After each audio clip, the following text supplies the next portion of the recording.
Highly sensitive people function a little differently, have a heightened perception and different needs. But do they need a different diet? Welcome to today's episode. My name is Robert, and today we talk about the topic of nutrition for highly sensitive people. I am a nutritionist myself, as you might know, and the first 130 episodes on that podcast are about nutrition, and I've almost tried every kind of diet myself in the recent years. Today in this episode, I want to give you a huge overview of what's important in nutrition for HSPs. So we talk about the following topics: whether HSPs really need a special diet or not, the types of diets you can address as a highly sensitive person, supplements for HSPs, stimulants like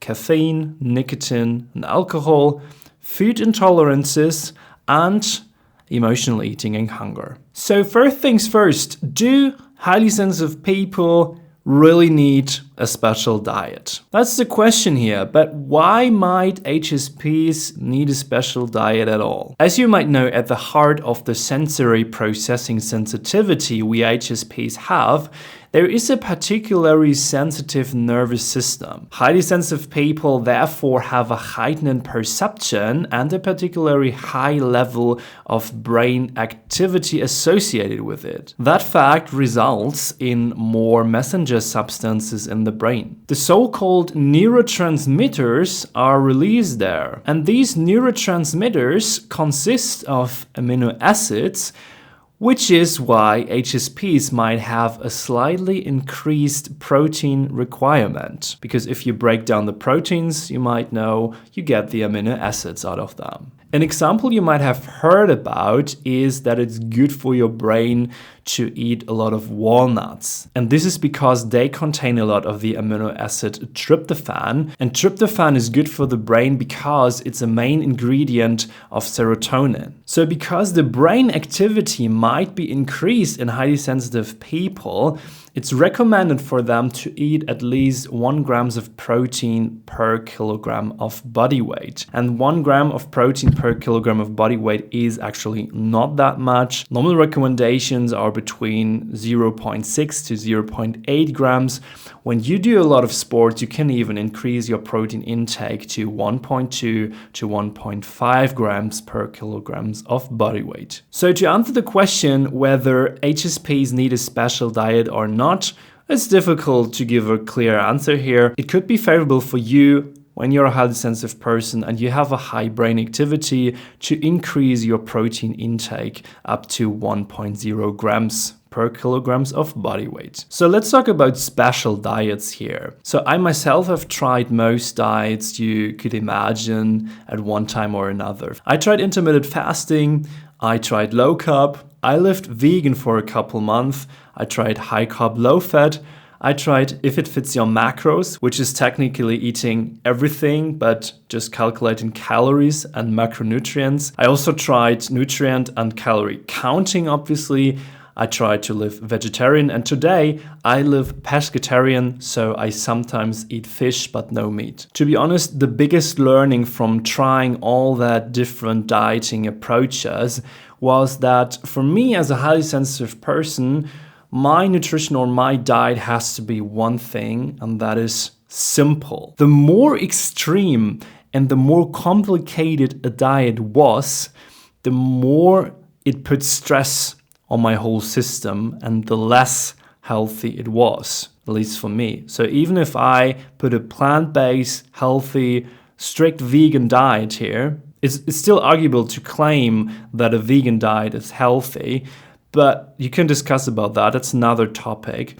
But when I have a super strict diet where I really have to take care what I eat, especially when I go out with friends, I have to be really constrictive with my nutrition, then it puts more stress on my system than it benefits it. So all in all, the conclusion is there is no perfect diet, not for anyone, not for highly sensitive people, I would argue. A great diet for an individual person has to be balanced and has to be aligned to their actual needs. By the way, also interesting fact is the proportion of vegetarians and vegans among highly sensitive people is probably above average, and this is mainly due to the high ethical and moral understanding of highly sensitive people. So they often consider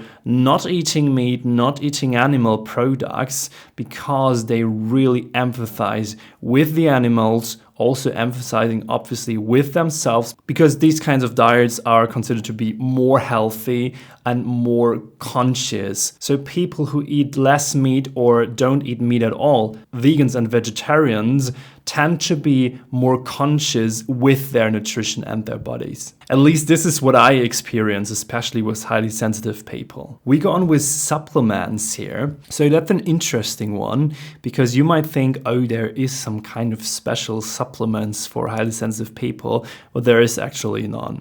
However, one could of course say, just take anything that benefits your brain and nervous system health. But I think definitely, again, like a balanced diet is key here. However, if you are a vegan or a vegetarian, I definitely recommend to you to check your gross nutrient intake. That gross intake is the nutritions that you consume through your actual diet. So everything you put inside your body. You can, for example, use the app Chronometer here, or the pro version of MyFitnessPal also works. This way you can track your gross nutrient intake, and in my case I found out, like as I expected as a vegetarian, that I'm lacking vitamin D3 and vitamin B12. Really important, these two micronutrients definitely fulfill vital functions in the body and the nervous system. So it's definitely important to keep an eye on those two if you don't eat meat at all. Then we go on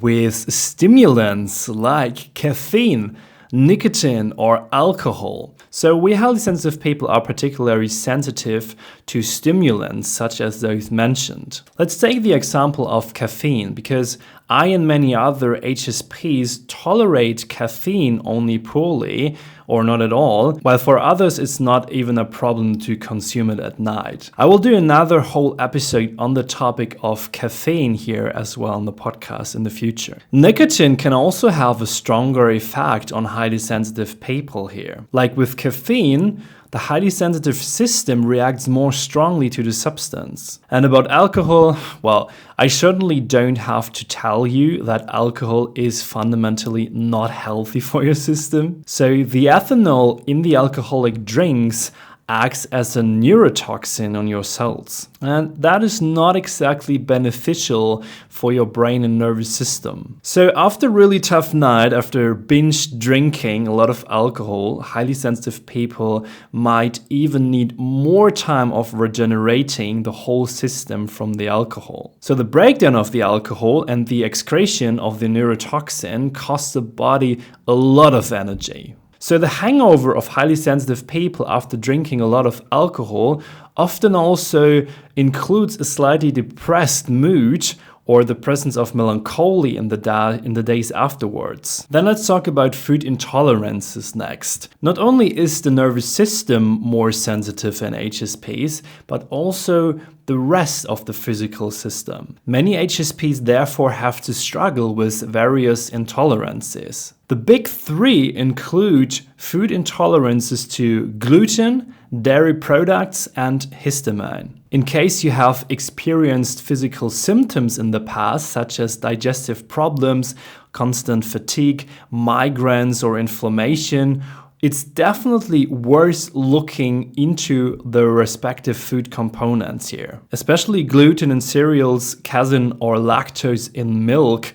can lead to those kind of problems. Histamine, on the other hand, is a messenger substance for inflammatory reactions that is also found in food. Science shows that it can play a role in migraine or chronic inflammation in particular. And the last topic I want to talk about here in that rough overview over the whole topic of nutrition for highly sensitive people is emotionally eating and hunger. And I did some podcast episodes before on especially psychological eating disorders, for example, with Dr. Robin Aliwa, which you find as well on the podcast if you scroll back down. But unfortunately, the episodes are in German, so if you're German, might be helpful to check them out. So, do you reach for sugary, salty, or fatty foods when you feel emotional stress? Then I have to say this is at first quite normal, because sugar, salt, and fat activate our reward system. And when we were hunter-gatherers, there was very little of that available. For example, finding and eating honey from a bee's nest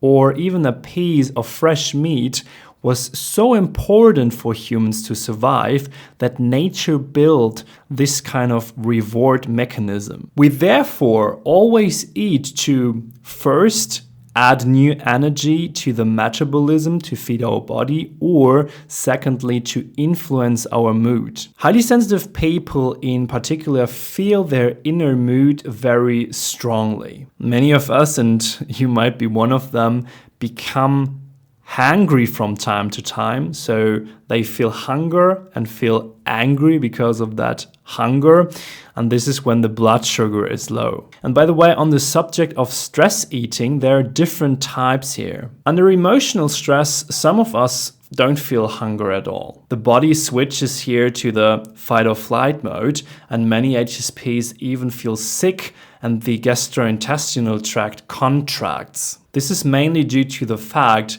that the nervous system of HSPs reacts particularly strongly under stress and is as well closely connected to the digestive tract. Interestingly, some of us are also more hungry during emotional times, and for a few ones nothing even changes. So to sum that up, emotional eating definitely is a mechanism for us to change our mood via sugary, salty, or fatty foods. So to sum that up, to quit emotionally eating in the end is possible if you could try to change the activity or the mechanism your body does to change your mood. Because if you're eating sugary, salty, or fatty foods, to change your mood, you're used to that mechanism. And that's a really good point to understand if you want to change that behavior.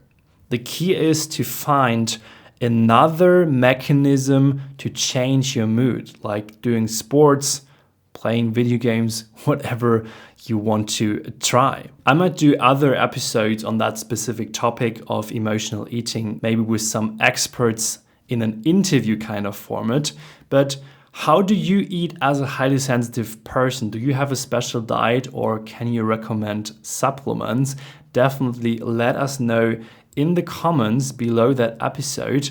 Make sure to subscribe to the podcast on Spotify, iTunes, YouTube, wherever you listen. Check out the book list in the description, and I see and speak to you in the next episode.